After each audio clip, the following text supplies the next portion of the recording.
at WNST, Towson, Baltimore, and Baltimore Positive. We're positively into football season around here. We're taking the Crab Cake Tour back out on the road next week. We'll be at Union Brewing. It's all brought to you by the Maryland Lottery. Window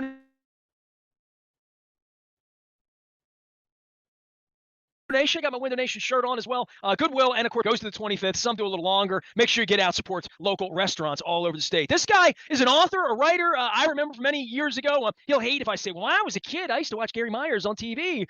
He has been in New York covering all things New York football for a long, long time. He's got a couple books coming out next year, including one on the New York football Giants. But it's Jets time here. And Gary, man, I hit you early in the week. I'm like, hey, you want to come on early in the week? You're like, hey, Jets aren't going to make their decision about the quarterback till the middle of the week. How about this Joe Flacco, this young, good-looking whippersnapper, huh? Yeah, I mean, when we talked earlier in the week, I told you that Robert Saleh was going to make the announcement on Wednesday, which he did. And the surprise about the announcement is not that Joe Flacco was starting Sunday, because we all anticipated that, Nestor. It's that he said he won't be back until week 4 at the earliest. Which is a much more prolonged timetable than the Jets initially had laid out when Wilson hurt his knee in the preseason opener in Philadelphia. So they're going to be without the starting quarterback for 3 weeks. Flacco had a very good training camp, did not play well against a live pass rush against the Giants in the preseason. You know, it's hard to really make a judgment in training camp when the quarterbacks can't be touched. So when things got live against the Giants, he wasn't quite as efficient and accurate. So we saw a really ugly pick, right? I mean, there was a highlight that was just terrible, right? Yeah, and I know people in Baltimore have seen that, especially towards the end of Joe's career with the Ravens, and it's been a bumpy road for him, I guess, at least the last 5 years or so. And so I'm really interested to see what he's got left in the tank, because the Jets are going to need him to start 3 games now. And, he's got some extra motivation playing against the Ravens after they let him go. Not that it was undeserved, but, any player's ego will be ignited when they get to face one of their former teams. I was a big Joe guy, right? From the day Joe got here. Joe's one of the greatest Baltimore sports stories ever. They're never going to build a statue for him. I always say, Billick would always say, he was one of his speeches with his ring. He would always say, they say once you win the Super Bowl, they can never take it away from you, but they try. And in the case of Joe, he's an underappreciated cat here. But let's talk about the Jets in general. We'll go back to Joe, but what's the Jets? I mean, like, what do we know about them? And I guess I'll be calling you in a month to say, what do we know about the Giants? Because you're up there doing both of them. But there's really a renovation project going on up there. You just don't want to be the first victim to this. And I think at some point the Jets are going to get up and crawl and walk and run. And I just don't know if it's going to be Sunday, right? Yeah, it's taken longer to build the Jets than it took to build MetLife Stadium. They have the longest streak in the league now. They haven't made the playoffs since Rex Ryan's second year in 2010. They keep changing coaches. They keep changing general managers. They think they have the right general manager now in Joe Douglas and the right coach in Robert Saleh. They have a bunch of high draft picks on their roster. They do have a lot of good young players. But as is the case with almost every team in the league, it all comes down to, is the quarterback any good? And the fact that Zach Wilson is not going to play at least the first 3 weeks kind of sets that evaluation process back. And that Joe Flacco, he's a nice backup. He's an experienced guy, and he's good in the quarterback meeting room, imparting his knowledge on Wilson. But the Jets need Wilson to play before we really know, what they are. And I think the foundation is being set for a team that could challenge for the playoffs maybe in 2023. But that's completely contingent on whether at the end of this season the Jets think that Zach Wilson is the real deal. And they haven't lost any confidence in him, despite now having a knee injury 2 years in a row and having not played very well as a rookie. They feel he did really well in training camp until he got hurt. But again, until that translates into a game and he proves he can win in this league, then he hasn't proven anything. Gary Myers Myers is our guest. I'm giving him a chance to talk about all of his books and stuff, but you know his work, of course, and you can follow him out on Twitter as well as we get ready for the New York Jets. So when you see the Ravens here and you see all the injuries last year and the disappointment last year, again, with the Ravens, I cover the Ravens. We're here. We watch these terrible preseason games. They're not playing starters. This is really this is a box of chocolates on Sunday for me. Like, I have no idea what we're going to see on our side, and certainly not on the other side. I feel like I know a lot about the Ravens, but I've never seen it in orchestra. Wide receivers, the running game, the offensive line, the linebacking core, all huge question marks. What do you see from the Ravens from the outside? And certainly this Lamar contract thing has been on top of really all the reporting that's been involved with the football team this offseason. Yeah, I mean, correct me if I'm wrong because you know more about it than I do, but the Ravens did not play any of their starters in the preseason. Is that correct? But yeah, I mean, barely, not real Yeah. starters, a handful here and again, a sprinkling, I would say, but not a unit at any point. There was never a unit on the field. Right, which is why I think that we see teams get off to slow starts nowadays because there's not enough continuity being established in the preseason. There's very little hitting in training camp. 2 days are a thing of the past. It used to be that teams would actually play their starters for a half in the final preseason game. Now they don't even play them, or at least some teams don't even play them at all in the preseason. So I think the chemistry is off and the continuity, like I mentioned, and the teamwork is off, especially on the offensive line where teamwork is paramount. So you often see teams get off to slower starts than they would want because their guys are just not, ready for the season because there's so little real football being practiced and played in the summer. Listen, Lamar is an explosive player, probably still the most exciting player in the league. I'm not sure it's the smartest thing for him to be doing his own contract. Perhaps it would have been done already if he had an agent working on his behalf. But you can't inject yourself into somebody else's financial situation and tell them what to do. I mean, it's a very private thing, but I agree with you. I think it's going to hang over the Ravens until it gets done. And, whether or not they're going to negotiate during the season, we'll find, even if they said they haven't, which I don't know, but those things have a way of changing and being very fluid, just depending if one side, makes a move on the other. Well, part of the gamesmanship, Gary, is that the Browns are the one that did this unto the Ravens and unto Bisciotti, right? Like, the Browns went all in on this kid who's troubled, not going to play, gave him all this money, and it sort of screwed up the negotiation, not just with Lamar, but probably didn't help things at Russell Wilson and Denver, all along the way, all of these places that the money changed a lot because of this criminal. It's a bizarre circumstance for the league, I think, and certainly for these owners in trying to match it. But we can't say yet that he set a precedent because Russell Wilson's new deal does not have 100% guaranteed money. I think the way teams around the league are looking at it, it's an aberration that the Browns were desperate. All kinds of unique circumstances come into play.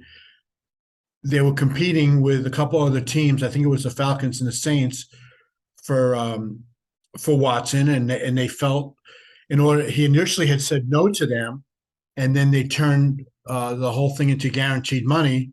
And it's pretty hard to say no to $230 million in guaranteed money. And they structured it in a way that his base salary this year was only $1 million. So any suspension wasn't going to cost him, the average like 46 or $45 million a year on average he's getting in the contract. By making the base salary $1 million, they protected his money for him. They got rid of the clause that if you get suspended, all guaranteed money becomes non-guaranteed money. There was all these different circumstances that the Browns gave in on that I just don't think eventually it might happen in the league because, players are pushing for guaranteed contracts. But I think the teams and probably the agents realize, like I said, Nestor, this one's a real aberration. And I don't think it sets a new standard right now for how contracts are going to be negotiated. But I'm sure on the player side of it, like Lamar is probably saying, look what Deshaun Watson got and look at all the issues involved with him. I don't present any issues to you. I'm available to play. You don't have to worry about getting phone calls at 2 o'clock in the morning. I want what he's got. I want all guaranteed money. And again, I don't know what's happening in negotiations if that's been one of his demands, but I'm sure the Ravens will tell him that's a unique circumstance that has no bearing on what they intend to do with him. Well, I don't know what the long-term play is in franchising and all that. We got to get through that, but we got a lot of football. Gary Myers is here. Gary, tell me about your books and what you got. You're working on a bunch of different things right now, including covering the real games of football. We got a lot of football going on this weekend, and it's fun, right? I mean, this is Yeah. we have no idea, especially this week. You have no idea who's going to win. We got Pittsburgh playing as well. Oh, they stink. Well, go watch them beat the Bengals. Anything's possible here this week to sort of set the tone for a great couple of months. And it's the first time after the plague and all that it feels a little more normal this year. I'm excited about it. Yeah. I mean, the beginning of a football season is always exciting. I mean, if you can't be excited about your team when they haven't lost a game, of course, they haven't won a game yet either, then when are you going to be excited about them? But, every Sunday it used to be, we say that the Super Bowl is a national holiday, but it's really becoming where every Sunday now, it kind of feels that way. People are so into the NFL now because of gambling, because of fantasy football, that there are more eyeballs on it now and I've been covering it for over 40 years. The interest level in the NFL now is just completely off the charts. And the beginning of the season, it is fun. And there's a lot of excitement. Every bad team thinks maybe this is the year they become, the Cincinnati Bengals and make it to a Super Bowl. Who's interesting this year for you? Who is that Cincinnati Bengals team? Got a couple teams maybe on the rise. I mean, it's easy to say, well, the Bengals and the Rams and, the teams that were good last year. But, I'm fascinated by Matt Ryan in Indianapolis. I'm fascinated by Russell Wilson in Denver. I'm fascinated by the kid for the Chargers and, like, what that's going to look like if he's really going to make that next step. There's a lot of young talent in the league through this draft that we'll be watching this year that wasn't any good last year, but I think there's a lot more promise this year, even places like Jacksonville. Yeah, if you're asking me to pick one team Sure. that maybe is a little not in the mainstream of people's predictions, I'll say the Chargers. I've been saying that for a while now, and I'm not ready for Justin Herbert to take the next step. I think he already has. I mean, if you watched them last season, especially in that last game against the Raiders, although they didn't win the game, I blame it on the coach. Made some horrible game management decisions, but Herbert was just completing fourth down after fourth down in the fourth quarter and overtime, especially in the fourth quarter on a couple of drives that got them into overtime. I mean, I think he's a more mobile and bigger Dan Marino. That's how I look at Herbert. I mean, he's got a really quick release. He's got a great arm, and he has really good skill position players around him. I think, the AFC West is just loaded with quarterbacks. I look at the Chargers as a team that perhaps can, break from the pack there and win that division. I think Kansas City is going to take a step back without Tyreek Hill. The Raiders, you never know what you're going to get. And we'll see how much Russell Wilson has left and if Seattle was right in trading him. Gary, you going to bury the Steelers like everybody around here and anoint the Bengals? And certainly we talked a little bit about the Browns, but I went up to Latrobe a couple weeks ago and saw what they were doing up there with the quarterback situation. I have been at this so long. I can't bury the Pittsburgh Steelers because they have quarterback questions. They haven't had a quarterback question in 15 years, right? Literally. But there's a pedigree there that worries me a little bit. And they're just sort of the sleeping team right now. Nobody likes the Steelers. Yeah, I mean, they didn't have much of a quarterback last year. I mean, Roethlisberger did not have a great season, and they have a really good coach, and they have a good defense. And if they can run the ball with Harris and they can get Trubisky not to turn the ball over, then sure, they're going to be competitive. And since the beginning of time, everybody wants to pick the team that won it the previous year. So of course, everybody's going to pick Cincinnati because they have a young team and they overachieved last year. And, maybe this year they reached that level of a 12-win regular season team. But, that's the easy way out. And it very rarely plays out according to form. That's why you have so many new division winners from one year to the next. So I'm not anointing anybody in any division because anything can happen. But I agree with you. I would never count the Steelers out because they always seem to put a very competitive team on the field, and certainly with Baltimore because of Lamar. I think he's capable of winning games by himself. I think it's really important to get a running game going for him. Whether at what point J.K. Dobbins is going to be back to the ways before the ACL will probably have a lot to do with how the Ravens play this year. And then I don't know what to expect out of the Browns. The Browns might have the best roster in the division, except a quarterback. And I just don't. When you go from Deshaun Watson, even though he hasn't played for a year, to what people were anticipating the level he would come back at, and then you're looking at Jacoby Brissett taking over that team. I mean, that's a huge drop off for 11 games. So by the time Watson comes back to take the baton from Brissett, who knows? They could be 3-8. So they get the biggest question mark for me in the division. Let's talk about your books, man. You're doing a Giants book next year on the 86 Giants. I remember the 86 Giants. Yeah. I mean, it certainly spawned a lot of things. I've had a lot of those guys on the program, over the course of the Banks and all those guys. At Carson back in the day. Lawrence Taylor and I did a television show together many moons ago. You're doing that book, and then you're also working on another book here, right? Earlier next year, right? Yeah. In February, I collaborated with a friend of mine on a book on the 20 greatest moments in New York sports history. The Giants book I was talking to you about, it's called Once a Giant, the Triumph, Tragedy, and Life After Football.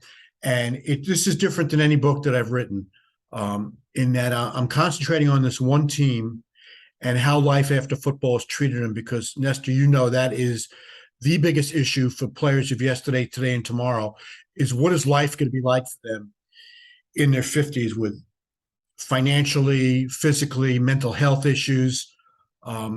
So I talked to a lot of players and coaches from the 86 Giants, and I'm putting together this book that is a combination of telling some fun stories about how this team really became a fraternity and they got bonded by a Super Bowl championship together, and they've remained extremely close over the years. So some of the guys who were doing really well for themselves are reaching out and helping those who aren't. I mean, I tell people this book is going to have a lot of heartwarming stories in it and a lot of heartbreaking stories. Gary Myers is our guest. Go buy his books. Go check him out. Read his writings. Covering the National Football League for 40 years. How long? Give me. Am I right? 1978 was my first year, so this is 44 years. Okay, I'm not wrong. Okay, cool. For me with you with this New York thing, how do you pick 20 New York? Who's number one? Come on now, I'm not telling you. You got to buy the book. Okay, all right. I see what you're doing here. It's funny for me because all these years later, I'm associated with that 01 team, and ESPN is doing a 30 for 30 on the 01 Ravens and the defense and all that. And when you talk about tragedies, we lost Goose. I mean, we lost Goose since that day, right? And so it really does hit home when you start to look at a 2001 Ravens team photo and see the guys that are no longer with us. And I know how close you can get to a team, especially a great team, and when you're defined by it. I can't wait to see what you're going to write about the 86 Giants. Gary, I appreciate you, man. Thanks for coming on to talk some Jets, some Joe Flacco, some Lamar, and some Ravens, and I will send everybody out to follow you out on social media, and hopefully darken your doorstep in a couple 5-6 weeks we get the Giants playing. All right. Okay. We'll see you later. Thanks, Nestor. Gary Myers finishing up those books on New York and the New York Football Giants. They're both coming out next month. You can follow him, of course, out on Twitter and on social media. He's been doing it longer and better than anybody. We're going to be in the Meadowlands on Sunday. Luke will be on the scene for all things Flacco versus Lamar Jackson. I had a special missive about my situation, and I've written out at Baltimore Positive. Hope you go check that out as well. Nasty at WNST.net finds me. We are WNST.net, AM 1570. Towson, Baltimore. We never stop talking Baltimore Positive